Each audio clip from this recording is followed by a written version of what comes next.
다음 작품은 제가 설명드리려고 하는 건 렘브란트의 야간 순찰이라는 작품인데요. 원래의 제목은 굉장히 길더라고요.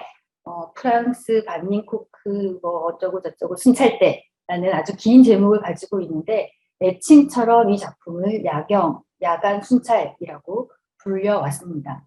그런데 화면에서 보시는 것처럼 왼쪽에 있는 건 처리를 하기 전, 그리고 오른쪽에 있는 건 처리를 하고 나서의 모습인데요. 이 작품은 1642년에 렘브란트가 완성을 했으니까 지금쯤이면 이것도 한 300년, 400년쯤이 되어 가겠네요.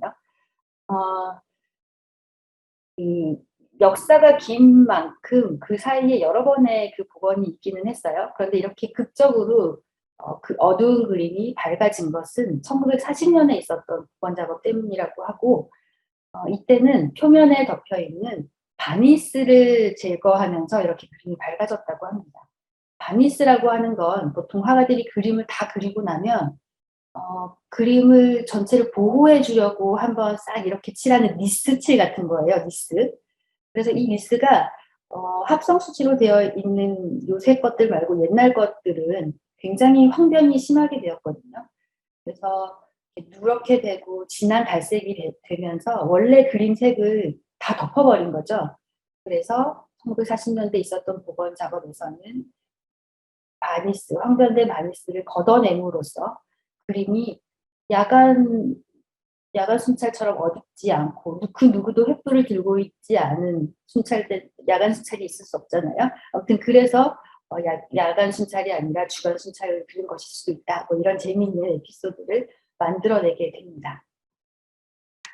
사실 그림이 손상이 되는 건 여러 가지 이유가 있는데요. 지금 앞에서 보여드린 경우는 그냥 시간이 지나면서 그림이 가지고 있는 어떤 재료들이 변하면서 생기는 손상일 수도 있는데, 이 렘브란트의 야경은 역사적으로 뭐라 그러죠? 반달리즘이라고 해서 관람객들이 와서 공격을 하는 그 공격을 수차례 당했다고 합니다. 지금 사진은 1975년도에 어떤 실직자가 가슴에다가 칼을 품고 들어와서 미술관을 이렇게 돌아보다가 그림을 공격해서 지금 아래쪽에 보면 여러 칼 자국이 나 있잖아요. 캔버스가 심하게 찢어지는 손상을 입기도 했었습니다. 이럴 때에도 이제 보존가들이 찢어진 부분은 봉합을 하고 다시 색칠을 하고 이런 보존 처리를 하게 되고요. 최근에는 이 그림이 소장되어 있는 곳이 네덜란드 국립미술관 라익스뮤지엄이라고 하는 곳인데, 2019년 7월에 대대적인 수술 프로젝트를 시작을 했어요. 오퍼레이션 나이트 워치라고 시작을 했는데, 뭐 특별하게 그림에 문제가 있거나 아까처럼 찢어지는 손상을 입었거나 그래서는 아니고, 미술관이 그동안의 노하우를 축적해 온 것, 그리고 그간에 발전된 새로운 과학기술을 적용을 해서 이 그림을 대대적으로 분석하고 조사하고 기록하는 일을 시작을 하게 되었습니다. 그리고 워낙 작품이 큰 이유도 있을 텐데 이 모든 과정을 미술관의 전시실 안에서 진행을 했어요.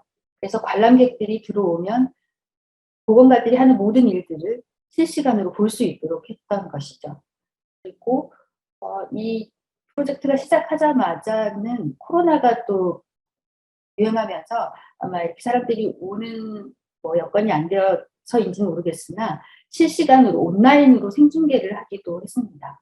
그래서 사람들이 즉각 어떤 분석을 하고 조사를 하는지를 알 수 있고 질문을 던질 수 있고 이런 흥미로운 프로젝트를 진행했었는데요.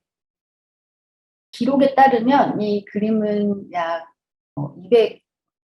225번, 최소한 25번의 복원은 그동안에 이루어졌던 것으로 기록이 되어 있고, 이번에는 이 그림을 정말 미세하게 2mm 단위로 스캔을 하고 엄청난 크기의 그 이미지를 확보를 한 거죠.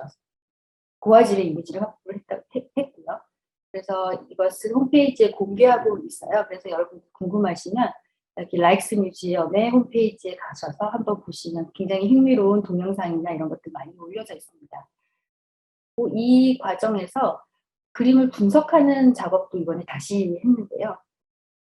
지금 화면에 보시는 그 엑스레이를 화면에 쏘아서 거기서 자극을 받은 원소들이 파장을 일으키는 것을 기록을 해서 이 렘브란트가 그림을 그릴 때 어떤 물감의 성분을 사용을 했는지를 기록을 하는 프로젝트도 같이 진행을 했습니다. 지금 보면 오른쪽에 철 성분인 Fe라는 기호가 있는데 이 철 성분을 가지고 있는 그림의 부분만 하이라이트가 돼서 보여진 저런 이미지를 가지고 있죠. 그래서 뭐 다른 성분이 궁금하면 다른 성분을 가지고 그런 이미지를 얻을 수가 있어서 렘브란트가 어디에 어떤 물감을 어떻게 썼는지를 분석을 하는 데 아주 큰 정보를 얻을 수가 있습니다.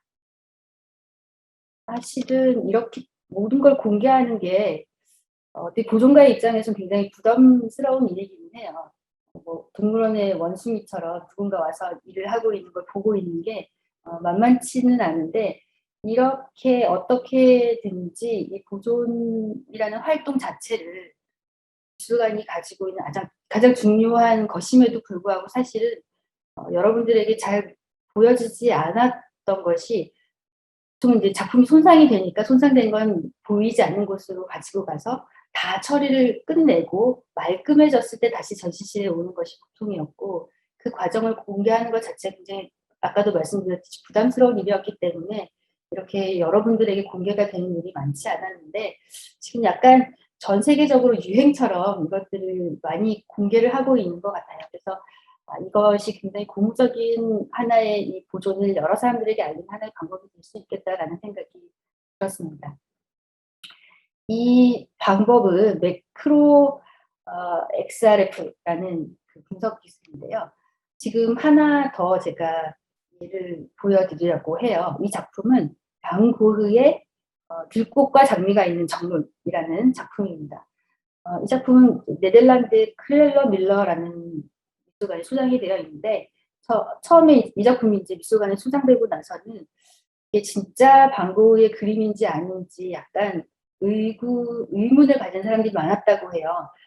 우리가 흔히 생각할 수 있는 떠올릴 수 있는 반 고흐의 그림의 스타일과 너무 다르죠.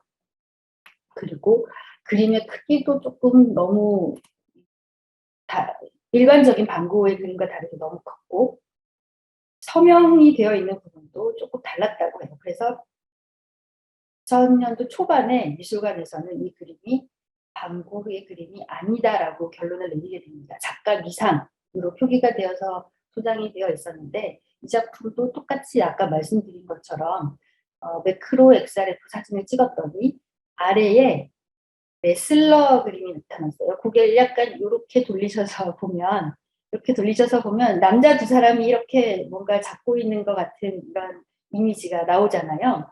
이게 이제 아래에 숨어 있는 그 물감의 원소들을 구성을 분석을 해서 나타낸 그림을 얻었을 때 저런 그림이 나타났는데 사실 반 고흐는 동생하고 주고받은 편지가 굉장히 많이 남아있기로 유명하거든요. 제가 편지 하나를 읽어드릴게요. 한번 들어보세요. 1886년 1월경에 쓴 편지예요. 사랑하는 동생 태호야, 잘 지내고 있니? 요즘은 아주 바빴어. 유아 수업 후에 저녁에는 소묘 수업에 갔고 10시 반부터 11시 반까지 클럽에서 모델을 그렸어. 이번 주는 대형 나체 흉상과 2명의 레슬러를 그렸어. 아주 즐거웠단다. 라며 이런 편지가 남겨져 있었어요. 그런데 사실 이 그림의 행방은 그 누구도 찾을 수가 없었다고 합니다. 그런데 또 이제 뭐 그 사이 여러 가지 이제 증빙할 수 있는 여러 가지 정보들이 모아졌는데 결정적인 하나가 이 반 고흐가 그때 다녔던 소묘 유아 수업을 받았던 곳에서 나누어진 캔버스의 크기가 이거와 똑같았던 것이죠. 그 증거를 찾아내었다고 해요. 그래서 여러 가지를 종합해 볼 때 이 그림은 반 고흐가 레슬러 그림을 그 당시에 그렸고 그 위에 다시 이 들꽃 그림을 그린 반 고흐의 그림이 맞다. 이렇게 2012년경에 다시 반 고흐의 그림으로 정정이 되게 됩니다. 이렇게 캔버스를 다시 쓰는 일은 굉장히 흔한 일이기는 했어요, 사실. 반 고흐가 경제적으로 굉장히 어려웠기 때문에 캔버스를 다시 쓰기도 했을 테고, 경제적으로 어렵지 않은 경우에도 마음에 들지 않는 그림은 다시 이렇게 칠하고 그리는 경우는 굉장히 화가들 사이에서는 흔한 일이라고 합니다. 이렇게 뭐 빛을 사용해서 엑스레이든 뭐 자외선이든 빛을 사용해서 그림을 조사하고 연구하는 일이 굉장히 빈번히 하는 일들이고요. 이 그림도 마찬가지로 나무판에 그려진 구두 수선공의 그림인데 엑스레이를 찍었더니 맨 오른쪽에 있는 그림은 엑스레이인데 아래 다른 여자의 그림이 숨어 있었죠. 자, 제가 반 고흐 얘기했으니까 편지를 하나만 더 읽어드리려고 합니다. 제가 읽어드릴 때 색깔을 잘 보시면서 한번 들어보세요. 이 편지는 1888년 편지인데요. 사랑하는 동생 태호야, 이번 그림은 단순히 내 침실이야. 하지만 이 그림에서 주목해야 할 건 바로 색이야. 벽은 창백한 보라, 바닥은 빨간 타일이야. 침대 머리와 의자는 신선한 버터 노랑, 침대포와 베개는 아주 밝은 레몬 그린이야. 이불은 스칼렛 레드, 창문은 초록, 테이블은 오렌지, 세면대는 파랑, 문은 라일락색이야. 벽에는 초상화가 있고 거울과 수건거리 몇 가지 옷이 있어. 그림에 흰색이 없으니 액자가 흰색이어야겠다. 색은 일본 판화처럼 납작하고 입체감이 없는 색이 될 거야. 내일 아침 일찍 일어나서 상쾌한 아침빛에 작업을 시작해야겠다. 이런 편지를 남겼는데요. 어떠세요? 벽이 라일락색인가요? 바닥은 빨간 타일인가요? 이 그림도 사실 한 점만 남겨져 있지 않고 지금 현재 세 점이 각각 다른 미술관에 소장이 되어 있어요. 이유는 제 책에 설명되어 있긴 한데 처음 그림을 그리고 나서 이 작품이 물에 젖어서 마을의 홍수가 나면서 물에 젖어서 그림이 상하게 되고 그래서 동생이 하나를 더 그리게 권유를 했었고 이후에 하나를 더 가족을 위해서 그렸다 이런 기록이 있고 총 세 점이 있는데요. 지금 보면 굉장히 푸른빛이죠, 벽이. 그래서 편지 때문에 조사를 한 건 아니겠지만 그림을 분석을 하다 보니 이 벽을 칠할 때 사용을 했던 물감이 코발트 블루와 카민 레이크라고 하는 빨간색이었어요. 보랏빛이 보통 파랑과 빨강을 섞어서 만들잖아요. 그래서 그때 사용된 파랑과 빨강색이 성분이 무엇이었다라는 게 이제 분석을 해서 밝혀졌는데 이 빨강색이 그 코치닐이라고 하는 벌레에서 만들어지는 빨간색이었거든요. 이 코치닐은 손바닥 선인장에 기생하는 곤충을 채집을 해서 이 벌레를 말려서 가루로 만드는 것을 이제 기름이랑 섞으면 유화가 되는 것이고요.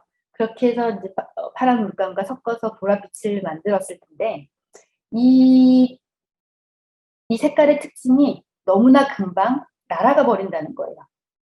빨간색을 오랫동안 유지하지 못하고 금방 이제 날아가 버리는 코치닐의 특징 때문에 아마도 반 고흐가 이 보랏빛의 벽을 칠했을 텐데 빨강과 파랑을 섞었을 텐데 빨강이 날아가 버리면서 색이 점점 더 파랗게 변해버린 거죠.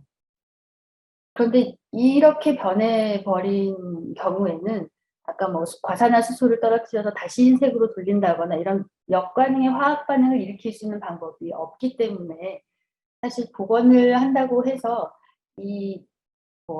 다시 라일락색으로 돌리는 칠을 하거나 이런 복원을 하는 것을 의미는 하지는 않습니다. 그래서 지금 보여드리는 이 그림 두 점을 보시면 사람들이 상상만 한 거예요. 아마도 왼쪽에 지금 상태의 그림인데 원래 코치닐이 색깔이 변하지 않았다면 반 고흐가 막 그림을 그렸을 때의 색은 아마도 오른쪽에 있는 빨간 타일과 라일락색의 벽이 있는 저런 그림의 모습일 것이다 라고 이제 디지털로 복원을 한 거죠, 사실 어떻게 보면. 그래서 이렇게 복원을 하는 경우도 있고, 사실 이럴 때는 복원가가 할 수 있는 일은 굉장히 적어요. 어떻게 하면 더 이상은 그림이 아주 적은 양의 빨강이라도 가지고 있는 지금 상태를 유지할 수 있도록 도와줄 것인가. 예, 초점이 맞출 수 있고, 어떻게 하면 이것을 사람들이 그러면 반 고흐가 칠했을 때의 모습을 알고 보는 것과 모르고 보는 건 또 다르기 때문에 어떻게 사람들이 인지할 수 있도록 설명할 것인가. 조금 더 초점이 맞추어질 수 있는 사례가 되겠습니다.